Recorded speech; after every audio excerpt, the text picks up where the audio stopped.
Hello to all and welcome to the I S में आप सबका बहुत बहुत स्वागत है। आशा करती हूँ कि आप सभी लोग बहुत अच्छे होंगे, बहुत बेहतर होंगे और बहुत अच्छा कर रहे होंगे अपनी लाइफ में। तो डियर ऑल स्टूडेंट्स, जैसा कि आप जानते हैं कि हम लोग यहाँ डेली कुछ नए और बहुत ही कंटेम्प्रेरी टॉपिक के साथ हाजिर होते हैं। तो आज का जो हमारा टॉपिक है वो है G20 साउथ अफ्रीका समिट। अब सवाल ये उठता है कि G20 साउथ अफ्रीका समिट जो है ये इतना इम्पोर्टेंट क्यों है और इस बार का क्यों ज़्यादा महत्वपूर्ण रहा G20 समिट। तो आइए इसके बारे में हम लोग सबसे पहले बात करते हैं। G20 समिट में इस बार क्या महत्वपूर्ण बातें हुई हैं और सबसे पहले जान लेंगे कि G20 जो समिट इस बार का था वो दक्षिण अफ्रीका के जोहान्सबर्ग में हुआ है। और यहाँ पर ये इसलिए भी महत्वपूर्ण रहा क्योंकि इस बार अमेरिका ने ये G20 मीटिंग की पूरी तरह से क्या किया है, बाइकआउट किया है। और उसके अलावा अगर हम बात करें तो रशिया और चाइना ये दोनों ही क्या रहे, नदारद रहे, इस बार उपस्थित नहीं रहे हैं। फिर भी G20 जो है 122 पैराग्राफ का डिक्लेरेशन जारी किया गया है। भारत इसमें सम्मिलित रहा और भी जो अन्य देश हैं वो सभी इसमें क्या रहे हैं, सम्मिलित रहे हैं। हाँ, तो कई मामलों में G20 मीटिंग इस बार का क्या रहा है, ऐतिहासिक रहा है। अब कारण अगर हम देखें तो इसमें सबसे बड़ी बात ये भी थी कि जो है G20 मीटिंग जो है ये पहली बार अफ्रीकी महाद्वीप में इसका आयोजन किया गया। फॉर द फर्स्ट टाइम जो इसका ऑर्गेनाइज जो है या जो इसका आप कह सकते हैं कि अध्यक्षता जो है वो अफ्रीकी देश के द्वारा किया गया है। अब बात करते हैं यहाँ पर कि चूंकि अभी जैसा कि मैंने आपसे बताया यहाँ पर कि ये सम्मेलन इंडिया के लिए क्या मायने रखता है। तो देखिए, भारत ने ऑलरेडी 2023 का सफल जो है अध्यक्षता किया G20 मीटिंग का। अब ऐसे में भारत ने अपने जो है महत्वपूर्ण बातों को यहाँ पर उठाया। फॉर एग्जांपल सस्टेनेबल डेवलपमेंट की बात की, टेररिज्म के अगेंस्ट जो है भारत ने यहाँ पर अपनी आवाज़ उठाई कि हमें मिलकर के क्या करना है, आतंकवाद का खात्मा करना है। और जो सबसे बड़ी बात यह है कि आप देखेंगे कि अन्य देशों को यानी कि दुनिया के अलग अलग देशों को एक साथ इस बात पर साथ लेकर के आना कि that we all are against terrorism. और बहुत ही शक्तिशाली रूप में इस बात को भारत ने क्या किया है, बहुत ही बेहतर तरीके से रखा है। उसके साथ साथ यूएनएससी में भी क्या किया जाए, इसका और ज़्यादा क्या करना होगा, बढ़ाना होगा, सुधार करने की ज़रूरत है। तो ये सारी बातें यहाँ पर हुई। तो चलिए आइए देखते हैं यहाँ पर कि that 2025 Johannesburg G20 summit exposed a sharp geopolitical split with the US, China and Russia absent and South Africa pushing through a declaration over US objections। 2025 के जोहान्सबर्ग G20 शिखर सम्मेलन ने तीव्र भू राजनीतिक विभाजन को उजागर कर दिया है, जिसमें कि अमेरिका, चीन और रूस अनुपस्थित रहे तथा दक्षिण अफ्रीका ने अमेरिकी आपत्तियों के बावजूद एक घोषणा पत्र जारी कर दिया है। यानी जो सबसे बड़ी बात यह है कि लाख अमेरिका ने G20 मीटिंग का बाइकआउट किया, बट साउथ अफ्रीका ने क्या किया, यहाँ पर अपना जो डिक्लेरेशन है वो क्या किया है, जारी कर दिया कि भाई ये 122 पैराग्राफ का क्या था, डिक्लेरेशन था और ये जारी हुआ है। चलिए अब आते हैं यहाँ पर हम लोग कुछ बहुत ही महत्वपूर्ण बातों पे हम लोग ध्यान देंगे कि वो क्या है इससे जुड़ा हुआ G20 मीटिंग, जो कि आपके लिए बहुत ज़्यादा जो है लाभप्रद रहेगा, स्पेशली फॉर योर, चाहे एग्जामिनेशन चाहे आपकी समझ बनने के संदर्भ में अगर बात की जाए तो सभी के कंटेक्स्ट में ये काफ़ी ज़्यादा हेल्पफुल रहेगा। G20 origin and evolution। देखिए, origin in financial crisis। The G20 began as a forum of finance minister and central bank governors after Asian financial crisis 1997 और 98 to stabilize global finance। यानी वित्तीय संकटों के संदर्भ में अगर देखा जाए तो G20 की शुरुआत एशियाई वित्तीय संकट 1997 और 98 के बाद वैश्विक वित्त को स्थिर करने के लिए वित्त मंत्रियों और केंद्रीय बैंक के गवर्नरों के मंच के रूप में हुई थी ये उस टाइम पर। फिर उसके बाद 2008 का जो क्राइसिस आया तो उसमें हम क्या देख रहे हैं कि in 2008 after the Lehman Brother collapse it was elevated to leader summit level to coordinate response to the global financial crisis. 2008 के संकट के बाद, लेहमन ब्रदर्स के पतन के बाद हम क्या देख रहे हैं, वैश्विक वित्तीय संकट से निपटने के लिए प्रतिक्रियाओं के समन्वय हेतु इसे नेताओं के शिखर सम्मेलन के स्तर तक क्या किया गया, उन्नत किया गया। यानी हम देख सकते हैं कि जो G20 के बारे में अगर हम बात करें, so what we can see, हम देख सकते हैं कि समय के साथ साथ और एज पर द रिक्वायरमेंट और एज पर द जो कंडीशंस रही, इसका क्या होता गया, गठन होता गया या फिर इसका विस्तार होता गया। अब सवाल ये उठता है कि G7 और G8 के रहते भर में G20 की क्या ज़रूरत है। तो आइए इस पे भी हम चर्चा करते हैं कि from G8 to G20 core क्या है ये। देखिए G7 या G8 जो कंट्रीज है could no longer manage crisis alone. So key emerging economies like China, India, Brazil, Saudi Arabia were brought in creating a de facto economic security council. जैसे अगर हम बात करें तो हम लोग क्या देख सकते हैं, so what we can see कि G7 और G8 अकेले संकटों का प्रबंधन नहीं कर सकते हैं, इसलिए चीन, भारत, ब्राजील, सऊदी अरब जैसे प्रमुख उभरती अर्थव्यवस्थाओं को इसमें क्या किया गया है, शामिल किया गया है, जिससे एक वास्तविक आर्थिक सुरक्षा परिषद का क्या हुआ है, निर्माण हुआ है। देखिए ये बिल्कुल सही प्रश्न यहाँ पर ये भी उठता है कि क्या G7 G8 जो है वो मैनेज कर सकते हैं जो भी G20 देश के जो प्रॉब्लम्स हैं, तो नहीं, क्योंकि ये क्या है, ऑलरेडी डेवलप कंट्रीज हैं और इनके अपने कंसर्न हैं। So basically they are more focused towards their own, जो इनका अपना ये है ऑर्गेनाइजेशन है या जो इनका अपना एक परिषद है, समूह परिषद है, तो ये उस पर ज़्यादा they are much more focused on that as compare to G20। G20 में इसीलिए एक ऐसा ये मंच है जहां मिल करके सभी जो G20 के जो देश हैं वो सम्मिलित रूप से जो है महत्वपूर्ण डिसीजन लेते हैं कि किस तरह से हम लोग इसको क्या करें, इसको और बेहतर बनाएं। अब आते हैं, देखिए G20 में मैंडेट एक्सपेंशन के बारे में हम देखें, over time the G20 move beyond finance to cover trade, climate, health, food security, energy transition, digital governance and development. यानी समय के साथ साथ G20 ने वित्त से आगे बढ़ करके अब जलवायु हो गया, स्वास्थ्य हो गया, खाद्य सुरक्षा, ऊर्जा परिवर्तन, डिजिटल शासन और विकास को भी अपने दायरे में ले लिया। तो अब ये नहीं कह सकते कि ये सिर्फ और सिर्फ जो है वित्त से संबंधित एक संस्था है, नो, G20 का दायरा काफ़ी बढ़ा है और G20 जो है हम क्या देख रहे हैं कि अब ये ट्रेड एंड कॉमर्स से तो आगे बढ़ चुका है। यहाँ पर क्लाइमेट हो गया, यहाँ पर हेल्थ हो गया, यहाँ पर खाद्य सुरक्षा हो गया, डिजिटल शासन हो गया, इन सब को भी क्या किया गया है, अपने दायरे में अब इसने ले लिया है। तो यानी हम क्या देख रहे हैं कि इसका आप ये कह सकते हैं कि एक तरह से एक्सपेंशन हुआ है G20 का।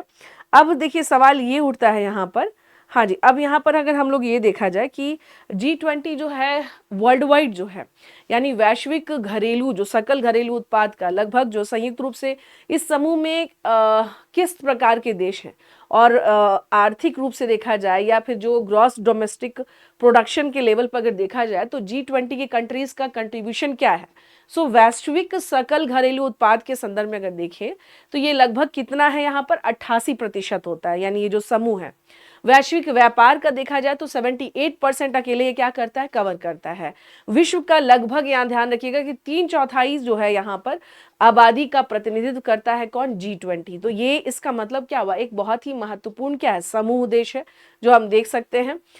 अब आते हैं यहाँ पे, जैसा कि आपने देखा कि 2008 में जो क्राइसिस आया और उसके बाद भी G20 हम क्या देख रहे हैं यहाँ पर कि शीर्ष नेताओं ने इसको टाइम टू टाइम इसको बहुत ज़्यादा क्या किया है, डेवलप करते गए। तो जैसा एज पर द रिक्वायरमेंट यहाँ पर काम होता गया है। चलिए अब आते हैं यहाँ पर कि क्या था G20 जोहान्सबर्ग जो लीडर डिक्लेरेशन है उसमें क्या इंपॉर्टेंट बातें रही, जिसमें कि अभी मैंने बताया भी था कि यहाँ पर ऑलरेडी 122 पैरा का डॉक्यूमेंट क्या हुआ है, जारी किया गया, 122 पैराग्राफ डॉक्यूमेंट।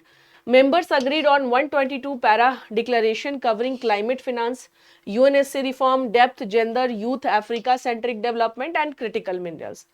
यानी कि सदस्य जो देश हैं G20 के, इन्होंने साफ तौर से यहाँ पर हम क्या देख सकते हैं, 122 पैरा की जो घोषणा पर सहमति व्यक्त की है, जिसके अंतर्गत जलवायु वित्त हो गया, संयुक्त राष्ट्र सुरक्षा परिषद सुधार हो गया, रिंग हो गया, लिंग हो गया, युवा, अफ्रीकी केंद्रित विकास और महत्वपूर्ण खनिज इसमें क्या है, शामिल हैं। उसके अलावा अगर हम बात करें तो UNSC reform push, it calls for reforming the UNSC to better represent Africa, Latin America, Asia Pacific and reflecting today's power realities instead of 1945 structure. यानी अगर हम आज के संदर्भ में देखा जाए तो इसमें अफ्रीका है, लैटिन अमेरिका है, एशिया प्रशांत का बेहतर प्रतिनिधित्व करने के लिए संयुक्त राष्ट्र सुरक्षा परिषद में सुधार का आह्वान किया गया है, जो 1945 की संरचनाओं, यहाँ देखेंगे कि बजाय आज की शक्ति की वास्तविकताओं को प्रतिबिंबित करते हैं। देखिए यहाँ जो सबसे इंपॉर्टेंट बात ये हो जाती है कि किसी संस्था का अगर गठन किया गया है, इट डजंट मीन कि वो उसी तरह से काम करता रहे वो जैसे काम कर रहे थे, तो वो संभव नहीं है। वो समय टाइम टू टाइम आपको उसको क्या करना होगा, उसको विस्तार देना होगा। और G20 की ये खासियत है कि समय के साथ इसमें क्या हुए हैं, काफ़ी परिवर्तन परिवर्तन हुए हैं।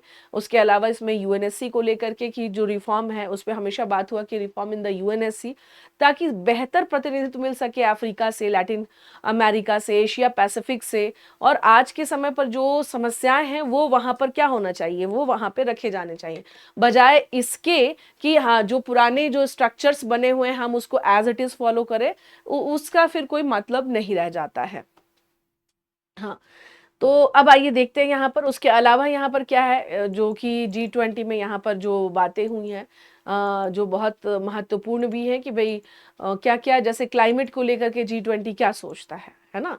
G20 का मतलब हुआ कि G20 से जुड़े हुए देश जो है वो क्या सोचते हैं। तो आइए देखते हैं क्लाइमेट एंड फिनांस कमिटमेंट्स क्या है। So leaders endorsed scaling climate finance from billions to trillions, just transitions and support for vulnerable economies under the Paris agreement. यानी कि जो नेता हैं उन सब ने यहाँ पर साफ तौर से क्या है कि पेरिस समझौते के तहत जलवायु वित्त को अरबों से खरबों तक बढ़ाने, न्यायोचित परिवर्तन और कमजोर अर्थव्यवस्थाओं को समर्थन देने का वादा किया है। यानी कि जो क्लाइमेट और फिनांस कमिटमेंट है वो as per the Paris agreement को ध्यान में रखते हुए आगे कार्य करना है। अब आते हैं ऋण और पूंजी की जो लागत है उसके बारे में अगर हम बात करें, सो वहां क्या हो सकता है। तो देखिए, वैश्विक दक्षिण के उधारकर्ताओं पर अनुचित जोखिम प्रीमियम से निपटने और अफ्रीका के 1.8 ट्रिलियन अमेरिकी डॉलर के ऋण बोझ को कम करने के लिए एक पूंजी लागत आयोग की स्थापना की गई है। यानी कि a cost of capital commission was launch to tackle unfair risk premia on Global South borrowers and address Africa's USD 1.8 trillion डेप्थ बर्डन। तो आप देख सकते हैं यहाँ पर कि इसमें क्या है। यहाँ पर अब इसके साथ साथ G20 ने, यानी कि आपने देखा कि भाई खास तौर से क्लाइमेट और फिनांस को लेकर क्या कंडीशन है, डेप्थ और जो कॉस्ट ऑफ कैपिटल है उसको लेकर के G20 क्या कर रहा है। अब उसके बाद हम बात करेंगे कि भाई सोशल टारगेट्स क्या है, और खास तौर से जैसा कि अभी मैंने आपसे बताया कि महत्वपूर्ण खनिज पे भी यहाँ पे बात हुई। सो what about the social targets, तो आइए देखते हैं यहाँ पे। तो द डिक्लेरेशन अडॉप्टेड मंडेला, यहाँ देखेंगे, हाँ, the declaration adopted the Nelson Mandela Bay target, जो कि and a goal of 25% gender parity in labour force participation by 2030। घोषणा पत्र में नेल्सन मंडेला ने लक्ष्य जो है यहाँ पर इसके लैंगिक समानता का लक्ष्य अपनाया। महत्वपूर्ण खनिज के संदर्भ में जो क्रिटिकल मिनरल्स हम देखेंगे उसके बारे में भी यहाँ पर क्या है कि बात की गई है कि भाई हम लोग जो है जो विकासशील देशों में जो टिकाऊ और विविध खनिज मूल्य श्रृंखलाओं को स्थानीय लाभीकरण को सुरक्षित करने के लिए G20 महत्वपूर्ण खनिज ढांचों का क्या किया है, स्वागत किया गया है। उसके अलावा यहाँ पर जो सबसे इंपॉर्टेंट बात है वो ध्यान रखिएगा कि जो डिक्लेरेशन यहाँ पे 122 पैरा का जो डिक्लेरेशन यहाँ दिया गया, तो वो डिक्लेरेशन जो है घोषणा पत्र की जो शुरुआत है वो अफ्रीकन फिलॉसफी है जिसको उबुंटू कहते हैं के उल्लेख से हुई है। इसका मतलब होता है पारस्परिक संबंध, सह अस्तित्व, और उसके साथ साथ हम क्या देखते हैं, साझा जिम्मेदारी पर विचार करना। तो उम्बुटू जो है, उम्बुटू की बात से ही आगे, यानी हम लोग मिल करके क्या कर सकते हैं, कहते हैं ना कि together we change the world. तो G20 के देश जो हैं वो ये सोचते हैं कि हम सब एक साथ अगर रहेंगे, इकट्ठे रहेंगे, सो वहां से हम क्या कर सकते हैं, चीजों को चेंज कर सकते हैं। अब आते हैं यहाँ पर कि G20 जो है ये ग्लोबल साउथ के संदर्भ में अगर देखा जाए, so what about the Global South. क्योंकि देखिए ग्लोबल साउथ जो है जैसे like with AU and member and South Africa as a host G2025 give Africa and the broader Global South greater voice in setting global economic priorities. यानी कि एक तरीके से जो ये जो प्राथमिकताएं हो रही हैं कि जो वैश्विक दक्षिण को वैश्विक आर्थिक प्राथमिकताएं दी जानी चाहिए, तो ये आवाज अब ज्यादा क्या हो रही है, बुलंद हो रही है इस मुद्दे पे। Economic governance reforms, it can drive reforms in IMF, world bank, voting shares, lending norms and depth, restructuring, making finance fair and developing countries. तो आर्थिक प्रशासन में सुधार करना होगा जिसमें कि IMF, वर्ल्ड बैंक के मतदान शेयर, ऋण मानदंड, ऋण पुनर्गठन में सुधार हो तो उसको ज्यादा गति दिया जा सके, जिससे कि विकासशील देशों के लिए वित्त अधिक क्या हो सके, न्याय संगत बन सके। देखिए यहाँ तो सबसे बड़ा सवाल यही उठता है ना, जो सबसे इंपॉर्टेंट सवाल वो ये है कि खास तौर से जो भी कमजोर, जो इसमें अंडर डेवलप कंट्रीज हैं, उनके लिए किस प्रकार के लाभ हो सकते हैं। तो आपने देखा है यहाँ पे चाहे वो डेप्थ के मामले में हो, फिनांस के मैटर में हो, क्लाइमेट के संदर्भ में हो, उसके अलावा सोशल पर्सपेक्टिव में हो जाए, है ना, ये सारी कंडीशंस पे G20 क्या है, मुखर है। अब आते हैं, चूंकि अब now we are in digital era, so what about the technology and AI governance, चूंकि ये तो अपने आप में क्या है, बहुत बड़ा एक के टाइम पे क्या है, ये मैटर करता है। So technology and AI governance, so basically it offers a forum to shape rules on AI, data governance, digital public infrastructure, critical minerals, जो है प्रिवेंटिंग टेक्नो मोनोपोलीज। तो खासतौर से एआई जो है ड्रिवन डिजिटल सार्वजनिक अवसंरचना बनाना, उसके अलावा तकनीकी एकाधिकार को रोकने के लिए एक मंच प्रदान करता है, कि ऐसा ना हो कि टेक्नोलॉजी पे क्या हो, किसी एक देश की मोनोपोली हो जाए, नहीं, सब लोगों को क्या करना है कि तकनीक का सब लोगों को मिलकर के सही तरीके से उसका इस्तेमाल करना है। Same like security and drug terror nexus में, तो G20 can coordinate response of terror financing, drug trafficking and cyber threats that cut across regions. तो देखिए पूरे वर्ल्ड वाइड में अगर आप देखेंगे यहाँ पे, तो आतंकवाद के वित्त पोषण, मादक पदार्थों की तस्करी जैसे फेंटेनाइल, और विभिन्न क्षेत्रों में फैले साइबर खतरों से निपटने और समन्वय स्थापित करने के लिए G20 क्या है, यहाँ पर आपको वचनबद्ध है कि हम लोग इस पर क्या करेंगे, यहाँ पर काम करेंगे। अब सवाल ये उठता है कि जो इस बीच में जो टेंशन क्रिएट हुआ है, पॉलिटिकल जो टेंशन हुआ है, इरोजन ऑफ G20 रोल्स के बारे में देखा जाए, जैसे कि अभी मैंने बताया कि like this summit was without United States, यहाँ पर रशिया नहीं था, चाइना नहीं था। So what we can see that with Trump, Xi and Putin is keeping Johannesburg summit title towards, so middle powers weakening the forums cloud core strategic issues, यानी कि इनके नहीं रहने से हम क्या देख रहे हैं कि शिखर सम्मेलन मध्यम शक्तियों की ओर झुका, और जिससे मुख्य रणनीतिक मुद्दों पर मंच का प्रभाव जरूर कमजोर हुआ। ट्रम्प्स यूनिलैटरलिज्म के बारे में बात करें, तो ट्रम्प के टैरिफ युद्ध, चूंकि दुनिया के लगभग बहुत ज्यादा देश जो है अमेरिका द्वारा लगाए गए हाई टैरिफ से क्या हो रहे, अभी जो है परेशान है, या इस कंडीशन से क्या कहीं ना कहीं से प्रभावित है। तो ट्रम्प के टैरिफ युद्ध, बहुपक्षवाद पर संदेह और द्विपक्षीय समझौतों, जैसे चीन के साथ G2, G8 और रूस को प्राथमिकता, तो G20 सामूहिक कार्रवाई के तर्क को कमजोर करती है। तो कहीं ना कहीं से यहाँ समझिए कि अगर बड़े देश को इनके पे अगर नहीं आते, उपस्थित नहीं होते हैं, तो ये क्या है, ये एक तरह से ये बहुत this is not a good message, this is not a good sign. तो हम क्या देख सकते हैं यहाँ पे, जैसे US साउथ जो है अफ्रीका क्लैश, जैसे यहाँ देखेंगे अमेरिका ने जलवायु और ऋण संबंधी भाषा का विरोध किया है, घोषणा पत्र शामिल होने से में इनकार भी किया। वहीं प्रिटोरिया पर अपनी अध्यक्षता को जो है यहाँ पे बनाने की कोशिश की, तो G20 की सर्वसम्मति जो मानदंड है उसका उल्लंघन हुआ। अर्जेंटीना का देर से निकलना, यानी जोवियर माइली के नेतृत्व में अर्जेंटीना ने मध्य पूर्व संघर्ष के संदर्भ में समर्थन वापस ले लिया, जिससे समूह के अंदर वैचारिक और भू राजनीतिक दरारें भी देखने को मिली हैं। तो ये वो मामले हैं जो G20 में हम देख रहे हैं, कुछ नए उभर करके मामले आए हैं। लेकिन इन सब के बावजूद देखिए, कोई भी संस्था या कोई भी समूह, ऐसा हम नहीं कह सकते हैं कि वो आंतरिक कलह से बचा हुआ है, या वहां पर किसी मुद्दे को लेकर के क्लैशेस नहीं चल रहे होंगे। 100% ये चल रहे होंगे, बट स्टिल हम क्या देख रहे हैं कि what is the way ahead for the G20। इन सब के बावजूद G20 के लिए आगे की राह क्या होगी। तो देखिए, रीसेंटरिंग इकोनॉमिक जो मैंडेट के बारे में अगर हम बात करें, कि हम क्या कर सकते हैं, जो आर्थिक जो अधिदेश को पुनः हम क्या कर सकते हैं यहाँ पर, तो जरूरी है कि वृहद वित्तीय स्थिरता लाएं, ऋण स्थिरता, व्यापार, उसके अलावा जलवायु वित्त पर पुनः हम फिर से क्या करें, ध्यान केंद्रित करें, और जहां इसके निर्णय लेने पर परिणामों को किसी प्रकार से हम आकार दे सकें। उसी के अलावा ब्रिजिंग नॉर्थ साउथ एजेंडाज, यानी कि जो साउथ, ग्लोबल साउथ और ग्लोबल नॉर्थ का एजेंडा चल रहा है, उसके बीच में हम क्या कर सके, एक तरह से खासतौर से यूरोपीय चिंताओं जैसे यूक्रेन, वैश्विक दक्षिण प्राथमिकताओं जैसे कि ऋण हो गया, ये सारी चीजें, तो इन सब के मुद्दों को हम क्या कर सके, यहाँ पर टैकल कर सके। तो ये मुद्दे हैं जो हम देख सकते हैं यहाँ पर। और फिर से G20 यानी अमेरिका G20 की सहभागिता का फिर से इंगेजमेंट किया जाए, ड्यूरेबल रेलेवेंस हो जाएगा, रिक्वायर्स री engagement of the US and other great powers even while preserving space for African and Asian voices. और डिलीवरेबल्स ओवर डिक्लेरेशन, तो विश्वसनीयता अब कार्यान्वयन योग्य पहलों पर निर्भर करती है कि हम कौन से कार्य कर रहे हैं, जैसे कि जो एक्चुअल क्लाइमेट फिनांस, डेप्थ स्वैप्स, एसडीआर रीचैलेंजिंग, उसके अलावा इंफ्रास्ट्रक्चर, एनर्जी प्रोजेक्ट्स, तो ना ये सब चीजें अगर हम फिर से सही ढंग से अगर कर पाते हैं तो कहीं ना कहीं से हम अपने क्या होंगे, लक्ष्य के नजदीक होंगे।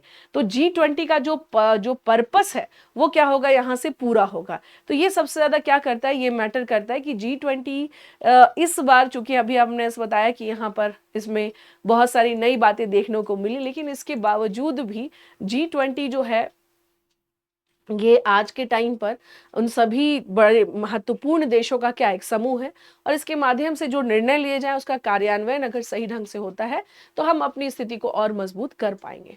सो now that's all for G20। ये था, this is all about the G20 Johannesburg शिखर सम्मेलन, जिसमें खास तौर से हम क्या देख सकते हैं यहाँ पर कि इसमें जो अफ्रीका केंद्रित मजबूत नतीजे तो दिए, लेकिन प्रमुख शक्तियों की प्रतिबद्धता का यहाँ पर क्या रहा, अभाव रहा। तो उसके बावजूद भी हमें ज़रूरत है, G20 के देश जो हैं अगर वो सशक्त रूप से सभी मुद्दों को रखते हैं और उसको बहुत बेहतर ढंग से टैकल करते हैं आने वाले समय में, तो G20 की हमेशा से क्या रहेगी, प्रासंगिकता या एक मजबूत उपस्थिति बनी रहेगी। So that's all for today's segment, और आशा करती हूँ कि आज का सेशन आपको अच्छा लगा होगा। धन्यवाद।